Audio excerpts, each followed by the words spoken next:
Assalamu alaikum, aziz mehmonlar, Sharqiy Turkistonlik vatandoshlar. Amerikaning poytaxti, ya'ni Amerikaning davlat majlisi da ochilgan Sharqiy Turkiston Uyg'ur oliy kengashi yig'iniga xush keldinglar.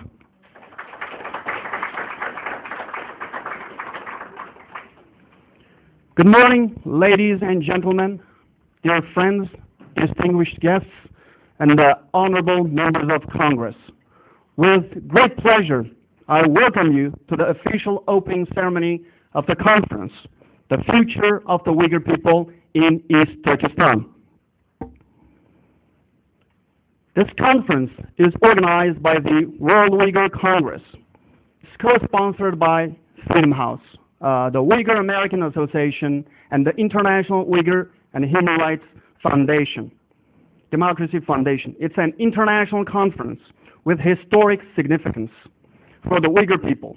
The main goal of the conference is to provide a constructive forum for the Uyghur leaders from around the world to discuss the ongoing and severe violations of the Uyghur people's civil, political, social, economic, and cultural rights in East Turkestan by the Chinese government. To begin, I would like to invite Uyghur democracy leader, Madame Rabia Kadir, to make her official opening remarks. Rabia Khan.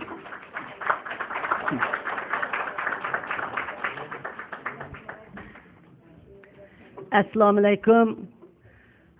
Barliq Sharq Turkistonning taqdiri uchun kengishib, vatanimiz Sharq Turkistonning erkinligi va ozodligi uchun Mishadi şunun yol haritası sızışqa dünyanın hamma yerden kelgan qarindoshlarimiz bugün Amerikanın merkezi ve Amerikanın siyasi merkezi bo'lgan Capitol Hill'ning ishida majlisxonada hammanglar bilan bir yerga jamlashganimizdan nihoyat mamnun sizlarga cho'ng oliy ehtirom bildiraman. Rahmat kelganinglarga.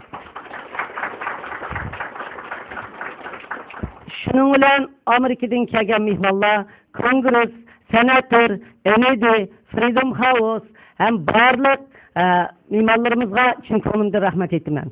Biz bugun tashlanib ketmaganligimizni mushu dunyoning hamma yerdan kelgan barliq xalqimizning taqdiriga ko'ngil berayotgan, Sharq Turkistonning taqdiriga ko'ngil berayotgan, vatandagi tuxumlarda yetayotgan, tutilayotgan, etilayotgan xalq ko'nglayotgan xalqimizning mishaga to'plashishidan bizning xalqimizning yetim qolmaydiganligi va o'zimizga ega chiqa oladiganligimiz va bizning mush Capitol Hill'ning ichida bir yig'inni ocha olishimiz dunyoning bizni tashlab etmaganligi va mana mushundaq bir so'rinlarda bizga siyosiy so'rinni hozirlab berayotganligi, bizning taqdirimizga ko'ngil berayotganligi, biz dunyodan hamma yerdan kelib bu yerga to'plashganligimiz, o'zimizning taqdirimizni o'zimizning chuqur tashlamay hal qiladiganligimiz, bu so'rinni bizga hozirlab berib, mayli kongressdan bo'lsin, mayli senatordan bo'lsin, mayli Human Rights Watch'dan bo'lsin, mayli kishilik huquq tashkilotlari Amnesty International, Freedom House bo'lsin,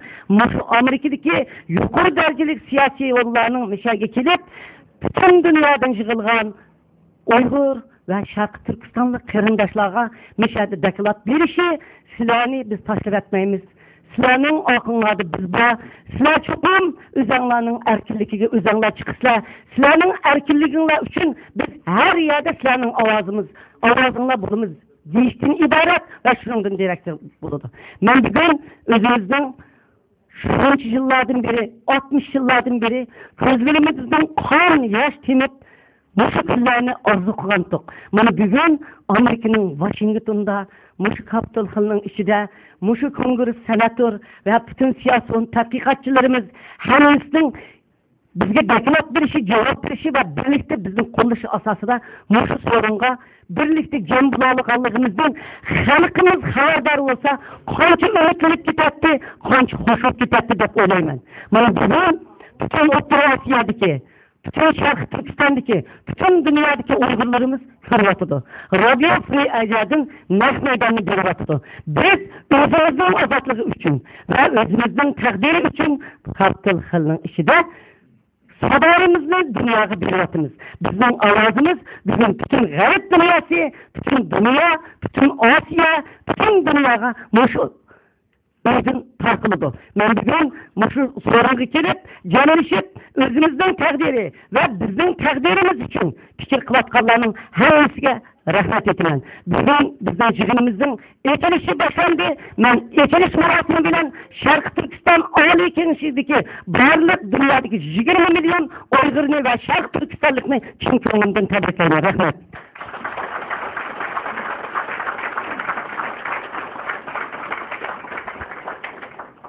Rabia Hanım alaydı, rahmet. I would like to read her official statement in English. It's an honor to welcome you to the official opening ceremony of the conference, The Future of the Uyghur People in East Turkey.